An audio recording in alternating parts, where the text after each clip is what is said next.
Selamat pagi, siang, sore, maupun malam. Selamat datang di video saya. Perkenalkan, nama saya Samuel Purwa, seorang mahasiswa jurusan film dan animasi semester 2 yang sedang melaksanakan studi saya di UMN. Video ini dibuat sebagai UAS mata kuliah Intellectual Property Rights. Video yang sebentar lagi kalian saksikan adalah file asli yang dibuat dan dibentuk sedemikian rupa untuk memberikan kalian informasi mendalam yang akan membahas mengenai kasus pelanggaran hak kekayaan intelektual yang pernah terjadi baik dalam negeri maupun secara internasional antara seorang individu sampai sebuah korporasi besar. Please relax and enjoy the show.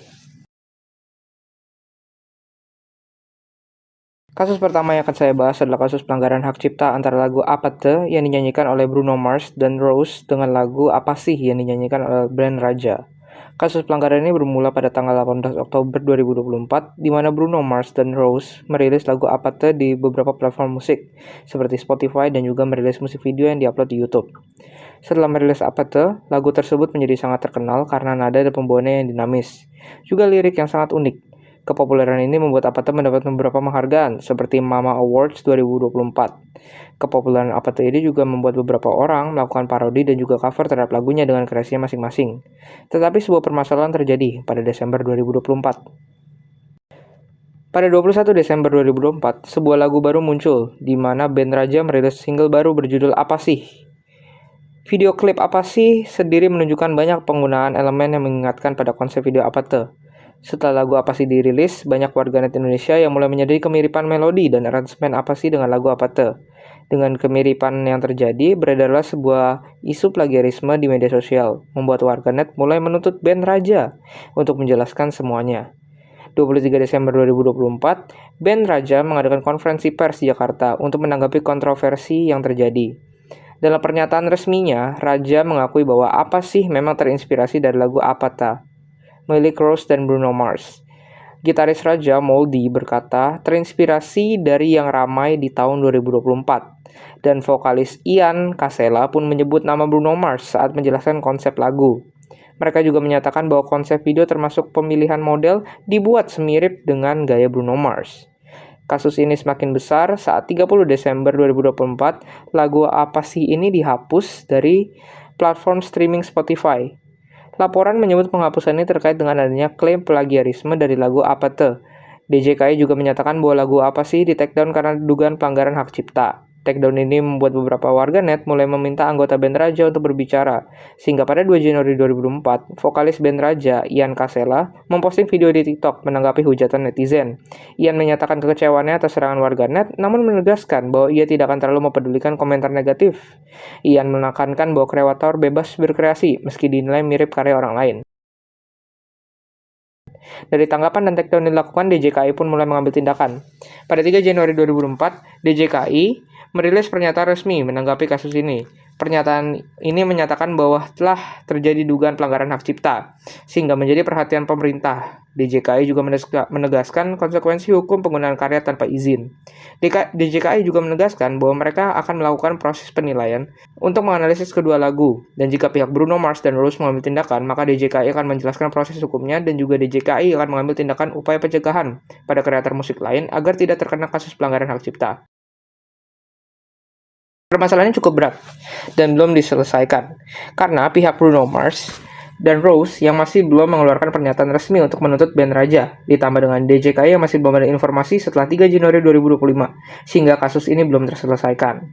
Tetapi, jika ditelaah lagi, kasus ini sendiri telah melanggar beberapa dasar hukum yang akan membuat pihak band Raja bisa dikenakan sanksi yang tegas karena melanggarnya. Dalam kasus dugaan pelanggaran hak cipta oleh band Raja terhadap lagu Apathe milik Rose dan Bruno Mars, dasar hukum yang berpotensi dilanggar mengacu pada Undang-Undang Republik Indonesia Nomor 28 Tahun 2014 tentang hak cipta yang mencakup pasal 9 ayat 1 yaitu hak ekonomi pencipta dan pasal 113 ayat 1 yaitu tindak pidana hak cipta.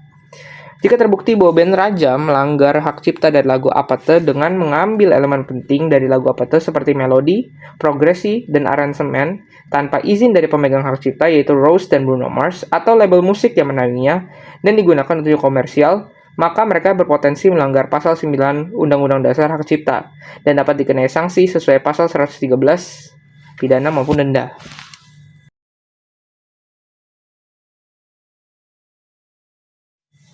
Kasus kedua merupakan kasus yang unik dan juga sangat berbeda dari semua kasus yang ada karena menyangkut pelanggaran hak merek antara produk wafer Superman dan juga DC Comics. Kasus sendiri dimulai pada tahun 1993, di mana PT Marxing Fam Makmur telah mendaftarkan merek dagang wafer Superman untuk kelas produk makanan di DJKI Kemenkumham. Berlanjut pada tahun 2017 saat DC Comics mencoba mendaftarkan merek Superman di Indonesia, tetapi DJKI menolak karena merek tersebut sudah dipakai dan didaftarkan Marxing Fam terlebih dahulu. Berlanjut pada 3 April 2018, DC Comics menggugat PT Marxing Fam Makmur di Pengadilan Niaga Jakarta Pusat dan menuntut pengakuan hak eksklusif atas merek Superman dan pembatalan pendaftaran merek serupa milik Marxing. DC berpendapat merek Superman miliknya adalah merek terkenal dan penggunaan nama mirip oleh Marxing dapat menimbulkan kebingungan serta merugikan reputasi merek DC. Selanjutnya di 13 April 2018, Majelis Hukum menolak gugatan DC Comics dengan menyatakan gugatan tidak dapat diterima karena dianggap kabur dan tidak jelas.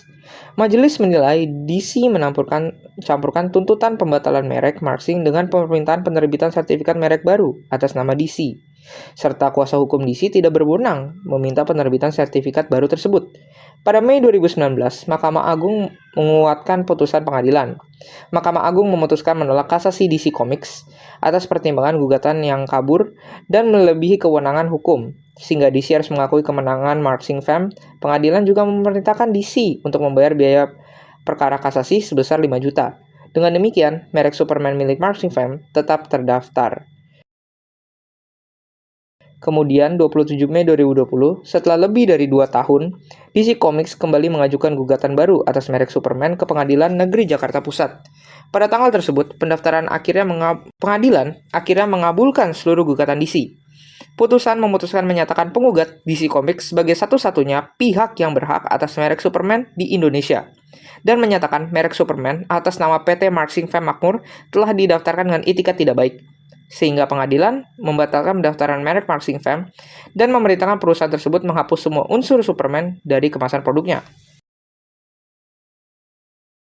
Dalam kasus dugaan pelanggaran hak merek oleh PT Marxing Fam Makmur melalui produk wafer Superman dengan Superman milik DC Comics, dasar hukum yang berpotensi dilanggar mengacu pada Undang-Undang Dasar Republik Indonesia Nomor 20 Tahun 2016 tentang merek dan indikasi geografis yang mencakup pasal 21 ayat 1, yaitu merek ditolak jika menyerupai merek terkenal, dan pasal 21 ayat 3 yang intinya adalah larangan pendaftaran jika dilakukan dengan itikat tidak baik.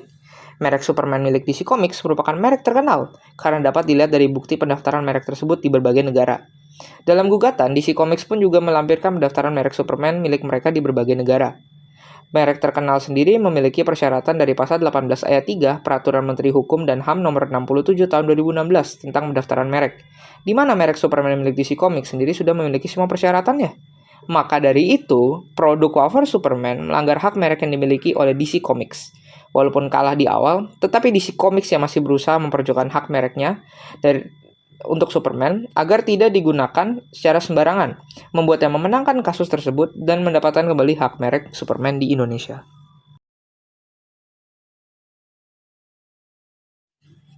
Kesimpulan dari kedua kasus ini adalah pentingnya kita untuk memahami hak kekayaan intelektual dan bagaimana kita menanggapinya sebagai warga negara Indonesia. HKI sendiri sangatlah penting dalam semua hal yang kita lakukan, terutama untuk kita, mahasiswa film dan animasi, yang pada akhirnya akan bertemu dengan hak kekayaan intelektual lagi. Referensi yang saya pakai berasal dari beberapa portal berita seperti CNN, Kompas.com, dan juga DJKI, Detik.com, dan juga Smart Legal, dan beberapa referensi lainnya yang akan saya cantumkan di deskripsi. Terima kasih telah menonton tayang ini, dan terima kasih Kak Ika dan semua orang yang telah menonton file video ini. Sampai jumpa dan semoga kita bertemu lagi.